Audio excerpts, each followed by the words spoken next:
You guys honestly think I can get Conqueror? May tiwala naman ako kay Ferg, pero it takes time. It takes time para mag-grind, pero seryoso yun. Pag meron siyang, ganito kasi yan eh.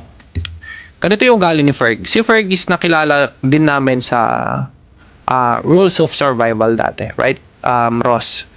And halos lahat ng game, nagiging top siya. Hindi pero syempre, reality, syempre, bakit niya gagawin yung game kung hindi siya bayad? 'Di ba? Hindi siya mabigyan ng chance para, alam mo yun, i-support naman yung sarili niya. Kasi ba yun? Bakit mo lalaruin yung game na parang magpapagod ka lang kung hindi ka naman magbe-benefits doon kahit papano? Kasi masipag talaga yun si Ferg. Sobrang sipag niya mag-grind. Kung gusto niya talaga, kukunin niya talaga yun. Right? Bakit kayo wala? Bakit tiwala? Hindi nyo kasi kilala. Hindi nyo kasi kilala si Ferg.